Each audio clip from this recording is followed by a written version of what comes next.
Flo and the Doctor.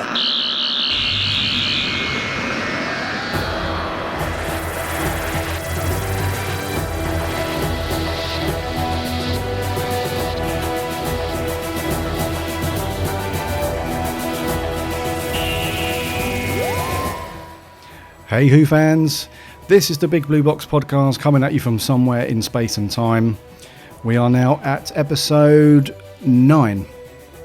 Hope you guys are well, had a good couple of weeks. Apologies there was no podcast last Friday. It looks like I've kind of settled into this fortnightly podcast pattern, which is just because I'm mega busy at the moment. But when I will fit if I can fit a weekly podcast in every Friday, then I will do that. But it seems that they are every 2 weeks, which I hope you guys don't mind. So we've had a pretty busy couple of weeks news-wise for the Doctor and Doctor Who in general. Most of it coming in the last couple of days, actually. So I'm going to run through some news and all that kind of stuff with you. There's going to be no TARDIS talk this week because I'm short on time, but there will be a retrospective, which will be another Russell T Davies era episode. So let's crack on with episode 9.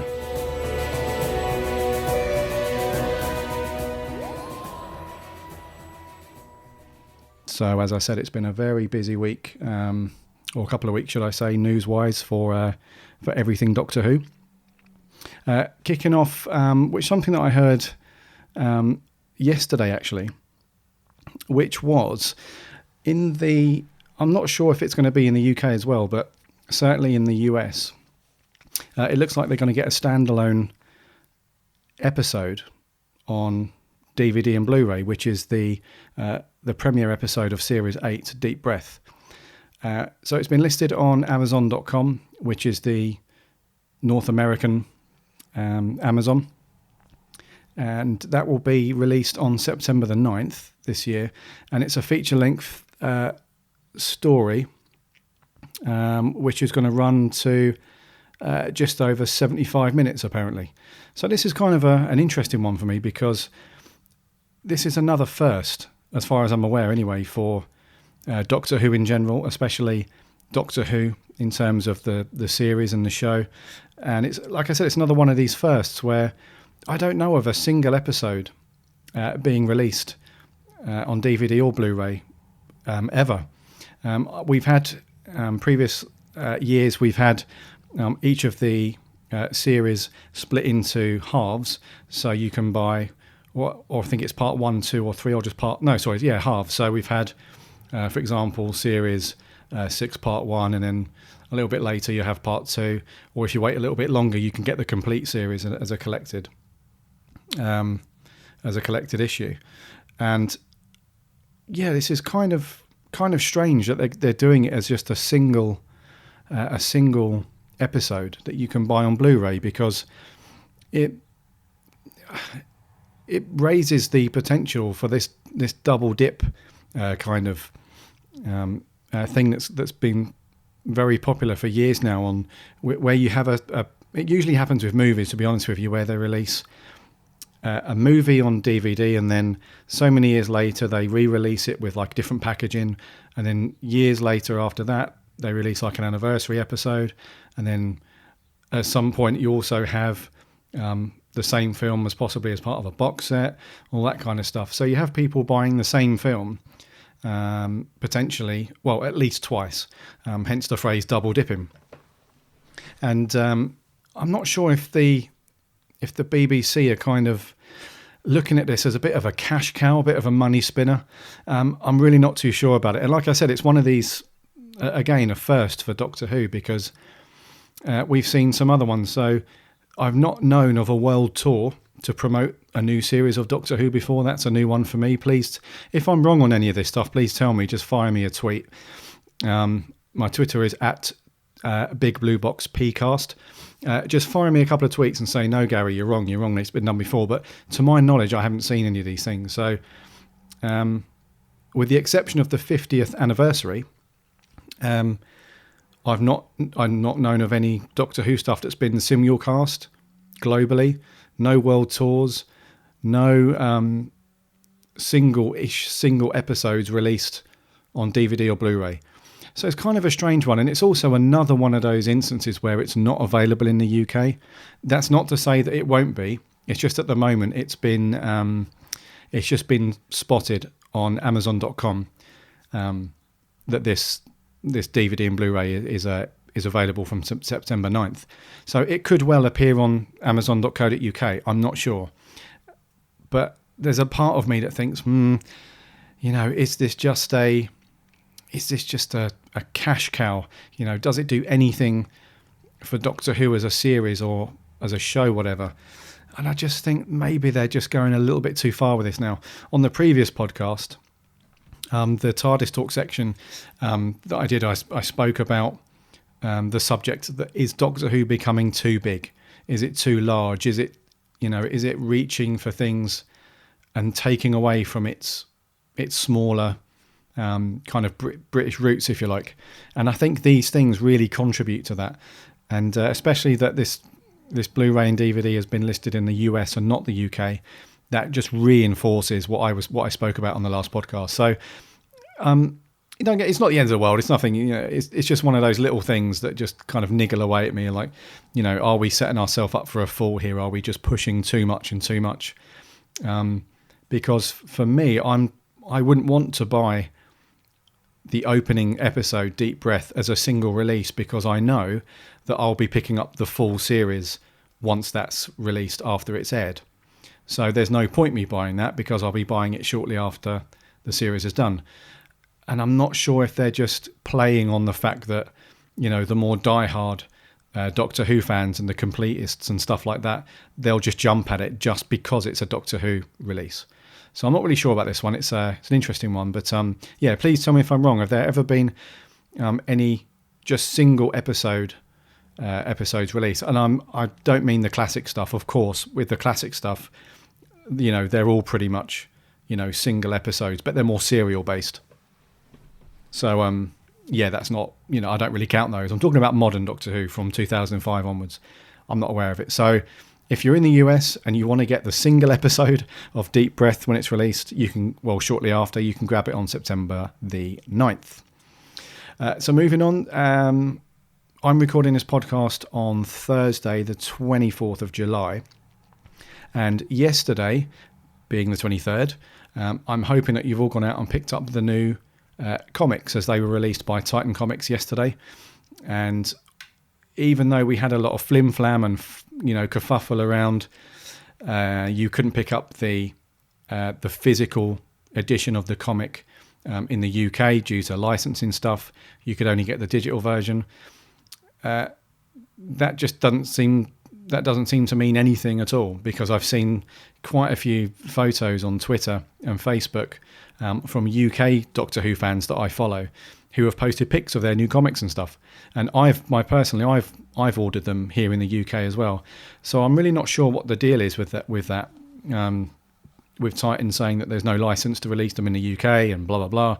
But then on launch day, pretty much everyone who I follow in the UK has got them. So it's kind of a strange one, but it's great. It's really good that everybody's got these comics, because you don't generally see this much hype for a comic based on a TV show. Normally, with comics, the hype machine tends to go into overdrive a little bit when you're talking about A-list comic book stars from either Marvel or DC.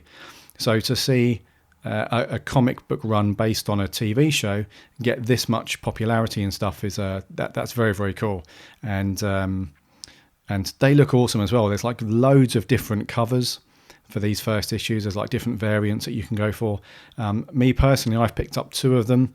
I've got the standard covers, which is the kind of cool, colourful oil painting-y kind of look, and I've also got the variant which is called the 1 in 10 photo. So it's like just like an actual photograph of David Tennant and Matt Smith just in different poses, and they're great. They're really, really good. So so yesterday the 23rd, you can still pick them up. Obviously, they're not going to go anywhere for a little while.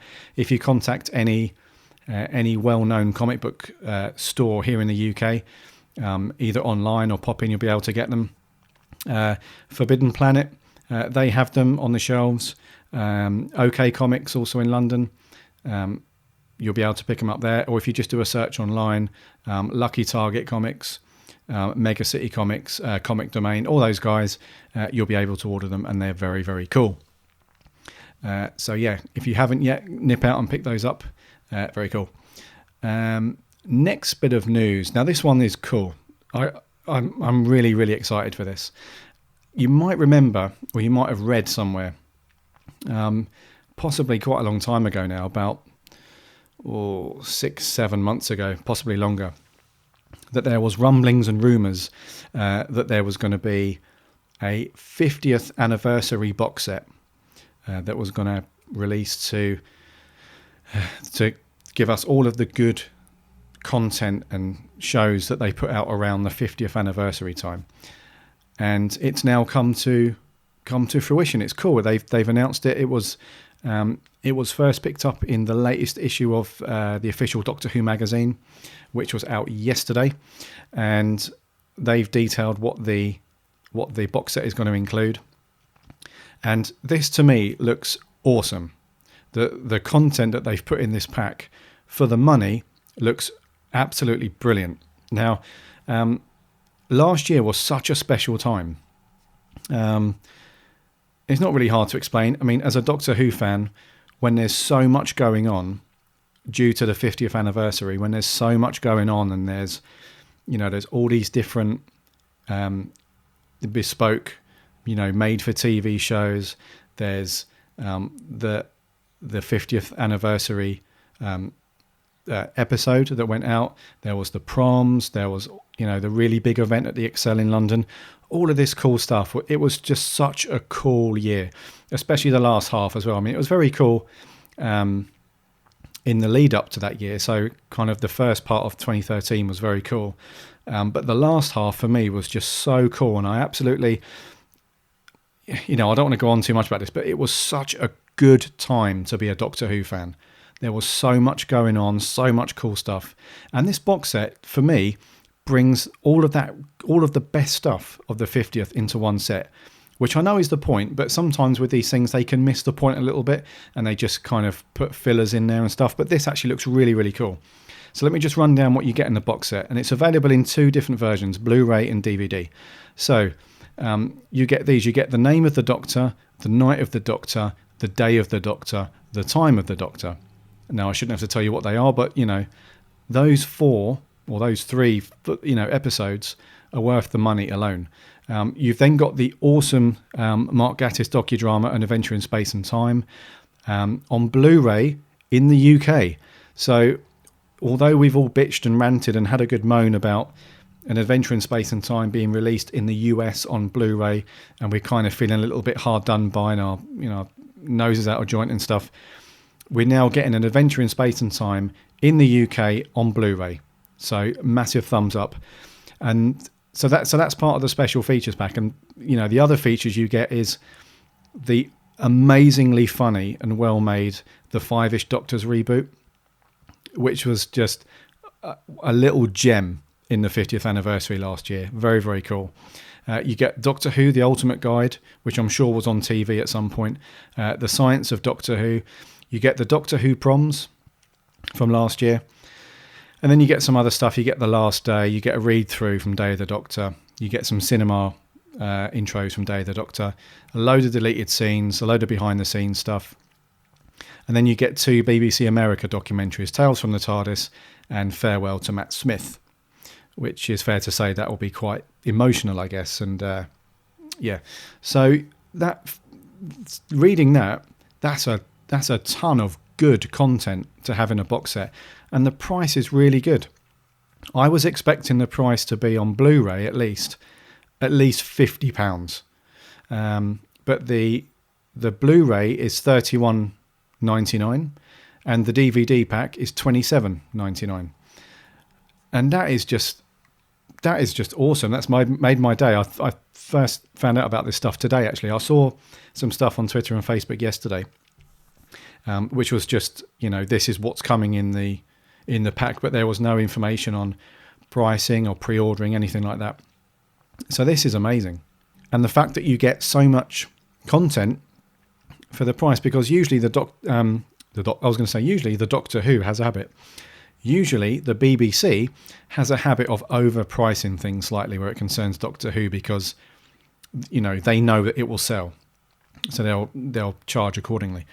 But for me, this is mega good value, really good value. So I've pre-ordered the Blu-ray box set, and you can do the same. If you just nip over to the BBC shop and go into the Doctor Who section, you'll be able to see right at the top the pre-order links there, and I'll also pop a link to this in the show notes. So if you haven't done so yet, go and pre-order this box, because it is a limited run. For the Blu-ray box set, they're producing 6,000 units, and they're producing 4,000 units of the DVD set. So although that sounds a lot, there are a lot of us. So these things, I would expect these to sell out. Not initially straight away. Don't get me wrong. Don't rush to your computer now. You've probably got a good few weeks before these go up. But I'm anticipating that these will go, because the amount of good content for a very reasonable price is well justified. So they'll go. So if you haven't done so yet, nip over to the BBC shop and get your 50th anniversary box set pre-ordered. Good stuff. And lastly in the news, this was one that that for me is really cool. Purely for the fact that it keeps Russell T Davies within the Doctor Who ecosystem, the Who sphere. I can't think of any other names, but as I've said on previous podcasts, I really, really enjoy Russell T Davies, his writing, and his run on Doctor Who. For me, it's just at times so much better than Stephen Moffat stuff. You've heard me on this podcast before talk about the differences between RTD and Moffat and all that kind of stuff, but some of Russell T Davies' stuff is just amazing, and this story looks really cool. So back in, I think it was 1995 or 96, one of the two, Russell T Davies published a book, a Doctor Who book called Damaged Goods, and this was part of a series of books called The New Adventures. So it was kind of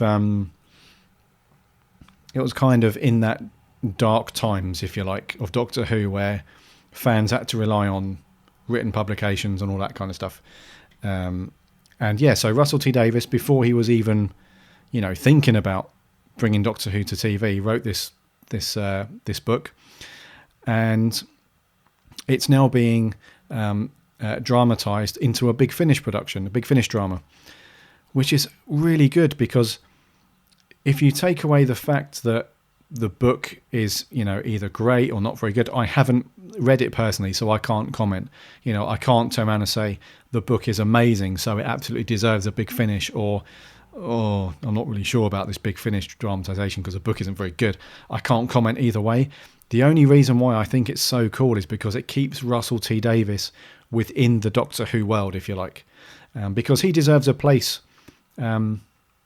within Doctor Who. He deserves a place, all the way through, everything to do with Doctor Who since 2005. So this is just, for me, it's really cool to keep his name out there and just to keep us engaged with his stuff, even though he wrote it years and years ago.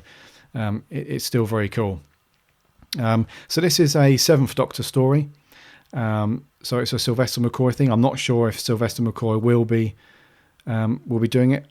I'm assuming so, but you never know with these things. So I'm not sure when this is going to be out. I'm assuming it's next year. It's going to be released into a 2-hour audio story, and I'm assuming it's going to be out at some point next year. I'll find that out or confirm, but normally when they announce these things this far ahead, it's normally a year later, so we can probably expect it July, August next year, but I'll confirm that and pop it in the show notes. But yeah, so the book, the novel Damaged Goods by Russell T Davies will be coming to us in Big Finish. And for those of us that are really into the Big Finish and love the audios, that's going to be really good news. So that wraps up the news for episode 9. So like I said, there's not going to be any TARDIS talk this week, purely because I've spoken loads about different Doctor Who over the last couple of podcasts. So I just need to take a podcast off of doing TARDIS talk, just so I can get my head together and put some notes down and so on. But I am going to steamroll straight into this episode's retrospective review, and it's going to be a Russell T Davies episode. Actually, no, it's not. It's not going to be a Russell T Davies episode. It's going to be an episode from the Russell T Davies era, and this is David Tennant's Gridlock. Mrs. Cassini, this is the doctor. Tell me, how long have you been driving on the motorway? Oh, we were amongst the first. It's been 23 years now. But in all that time, have you ever seen a police car? I'm not sure. Look at your nose. Any police? Not as such. Well, an ambulance? Rescue service? Anything official? Ever? I can't keep a note of everything. What if there's no one out there? Stop it. The Cassinis were doing you a favour. Someone's going to ask. Because you might not talk about it, but it's there. In your eyes. What if the traffic jam never stops? There's a whole city above us. The mighty city-state of New York. They wouldn't just leave us. In that case, where are they? What if there's no help coming? Not ever. What if there's nothing? Just the motorway. With the cars going round and round and round and round, never stopping. Forever. Shut up! Just shut up! Don't you just love David Tennant when he really gets into it like that? Going round and round and round. Forever. Very cool. Love Tennant when he's like that. So just to correct myself, this is a Russell T Davies written episode. Why I didn't think it was, I'm not sure. Sorry about that. So yes, written by Russell Davies. And the reason why I'm talking about this one today is because this is one of the few Tennant episodes which I've only ever seen once up until yesterday. Normally when I'm rewatching any of the 2005 onwards Doctor Who, I do watch a lot of the Russell T Davies era. So there is going to be a lot of Tennant stuff in there naturally, and for some reason, and I've seen all of the Doctor Who stuff since 2005 at least twice, just through rewatching and then watching them again if I'm looking through TV and they're on Watch or the Horror Channel, whatever. But for some reason, this particular episode I'd only ever seen once until yesterday, which is strange because I really like it. And when I watched it yesterday. And the only reason why I did watch it was because it was on TV, it was on Watch. And I was scrolling through, and just before it was about to start, I just had a look, and the title of the episode came up, and then a little synopsis of what the episode was about. And I was like, yes, I remember that episode. It was very cool. But then after watching it a second time, I really, really, really enjoyed it. And what I liked about it is there was two aspects, really. There was the setup, if you like, for the Doctor finally talking about Gallifrey and what happened to it, because during this episode they're having Martha and the Doctor are having this discussion in the TARDIS about where they want to go. You know, they're just normal Doctor Who, you know, just knocking about the TARDIS, cup of tea, like where should we go kind of thing. It's a bit like Millionaires. You know, when these super rich people who, you know, don't really work, they just sit down. What should we do today, love? Yeah. Let's jump on a plane and go here. It's kind of like that, you know, that kind of vibe. So they're sitting around and they're like, yeah, where should we go? And Martha keeps banging on about going to Gallifrey because she wants to see the Doctor's home planet. And he doesn't fess up and say, you know, it's not there anymore because of the Time War and etc.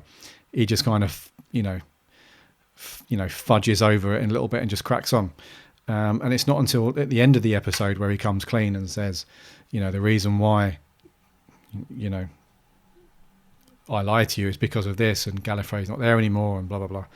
So I kind of like that that question and answer kind of approach to writing, where at the beginning of the episode, you know, it's kind of like they've put the question to the viewers, you know, should the Doctor tell Martha, you know, about what really happened? And it kind of leaves a very tiny nugget of information, just plants the seed very small in your mind when you watch the beginning of the episode. And then it leaves you kind of wanting to answer at the end. And it's not until the end where, you know, the Doctor does answer, you know, that question and does come clean. And the second thing is, I like the different character bases. I like the different characters throughout this. So where you have the Doctor jumping in and out of these hover vans and stuff, there's like loads of different characters, and there's some main characters like the guy who's dressed up as the cat, you know, Brannigan and his wife. Sorry, that's not right, is it? He's not dressed up as a cat. He is a cat. What a stupid thing to say. Yeah, so the cat guy, Brannigan, and his wife, and then you've got the couple that kidnapped Martha, so they're there. But then you've got all these little supporting characters as well, like the old biddies, the old biddy couple.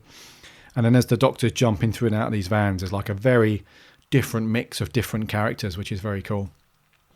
But I really like the story because it's one of those simplistic stories which you absolutely know what's happening before you even get to see it, if that makes sense. So the premise is the Doctor and Martha end up in the planet New Earth, and they get dumped into the city New York, about 5 billion, in the year 5 billion.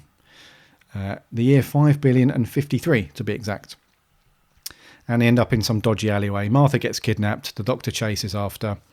But the only reason Martha was kidnapped is because this couple, because they want to get into what's called the fast lane, they need to have three adult occupants so they can get into what's called the fast lane.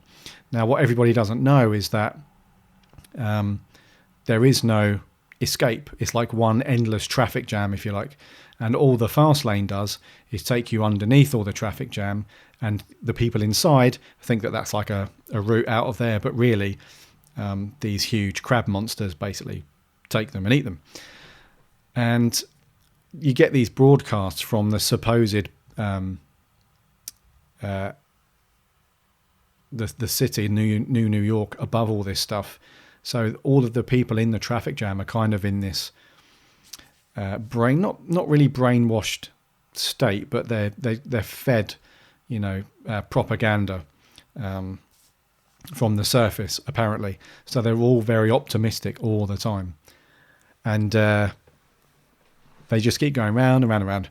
And anyway, you know what's going to happen. You know, you can. That's what I mean. You can see it a mile off. You know, very, very early into the episode that there are no people on the surface, and these people are not getting out of here anytime soon.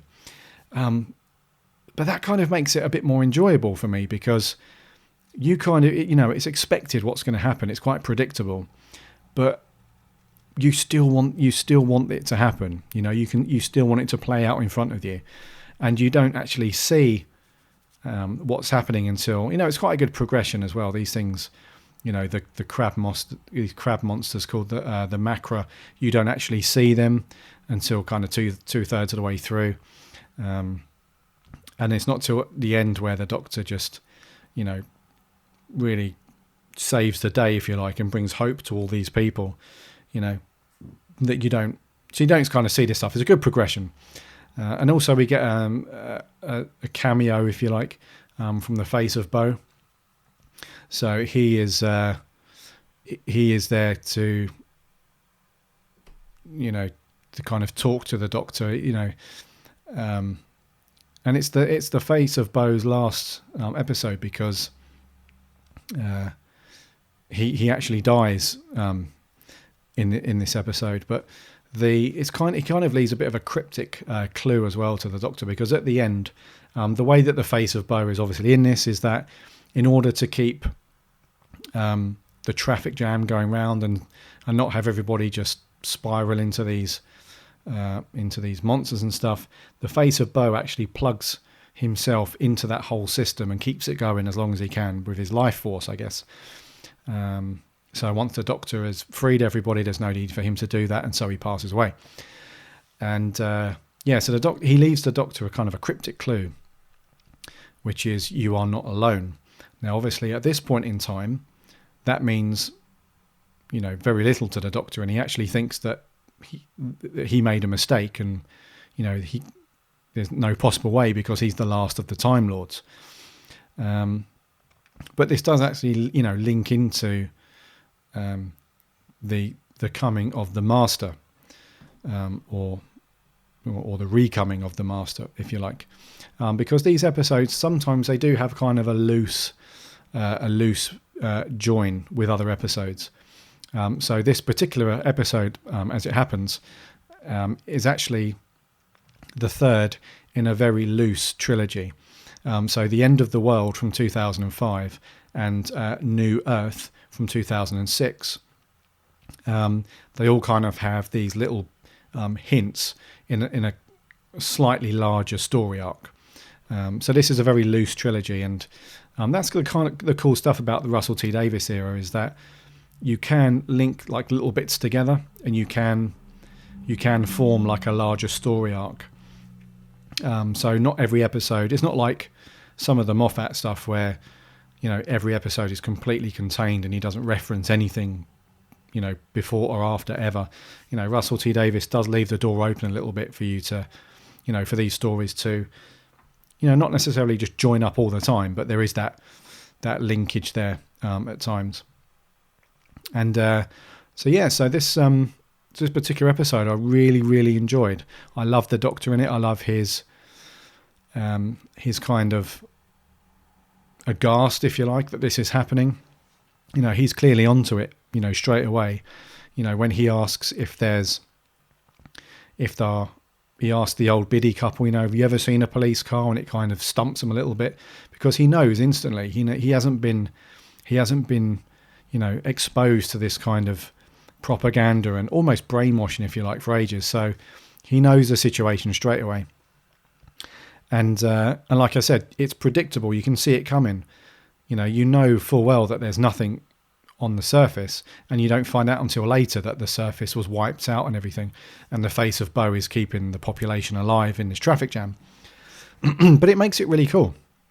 It makes the story cool, because it's like you're watching it through, it's like you're being taken on the journey that is going to happen. And what I mean by that is, in some episodes of Doctor Who, especially if you haven't seen it before, it can be a bit confusing at times. But this one is just a straight up, the Doctor and Martha are in this situation, and it's everybody, all the other characters, everybody in this traffic jam is, naive to the situation. They have no idea what's going on. But you, the viewer, and the Doctor does know. And it's like you're going on this journey with the Doctor. I think that's what I'm trying to say. It's like you're going through this journey and this adventure with the Doctor, and you, as the viewer and the Doctor, know exactly what's going on, but all the other characters within the story don't. And it's like you're going through it with the Doctor. So I really, really like the writing with this. I really enjoyed how the story progresses and that kind of stuff. And I like the little hints at other episodes as well, like New Earth and The Face of Bo, and and all that kind of stuff. And like I said at the beginning of this review, it's I really enjoy how the tone of this story goes from up to down. So at the beginning, when Martha is asking the Doctor about what's Gallifrey like and we should go there and stuff, although he's kind of skipping over the truth, if you like, and just wants to get on with it and find somewhere, there is the way that the music is composed and so on. There is a very kind of subtle underscore of, upset and stuff. And you kind of forget that, and then you go through the story, and it's not until at the end when the Doctor comes clean that, it goes from that particular vibe in the episode to this more downbeat. So, I really enjoyed that conversation at the end between the Doctor and Martha. I lied to you. Because I liked it. I could pretend. Just for a bit, I could imagine they were still alive.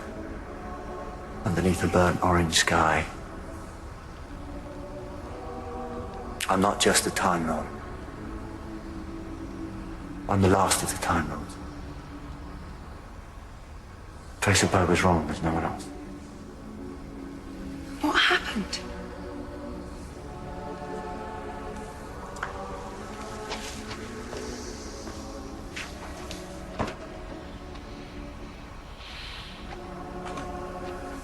There was a war.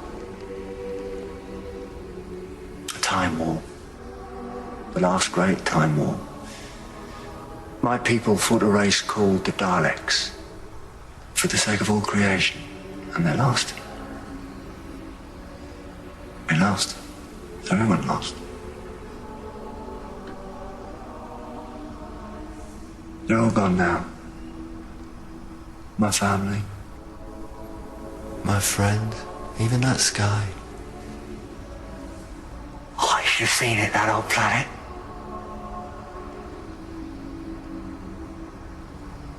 The second sun would rise in the south and the mountains would shine. The leaves on the trees were silver. When they caught the light every morning, it looked like a forest on fire. When the autumn came, the breeze would blow through the branches, it sounded like a song. Oh, doesn't Gallifrey sound like a lovely place, eh?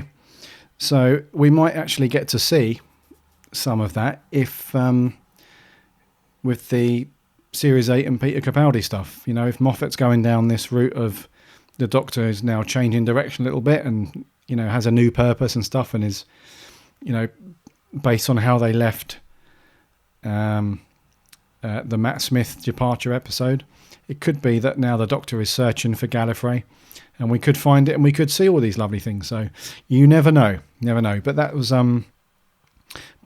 Gridlocked, and I really liked the episode, and if I had to give it out of 10, I would give it an 8.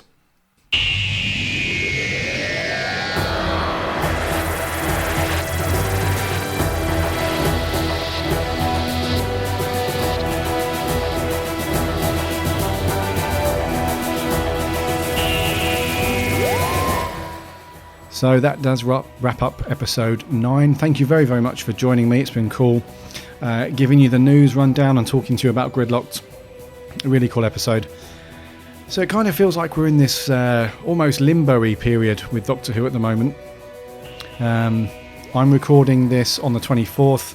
So yesterday it was exactly a month until Series 8 starts. Whoa,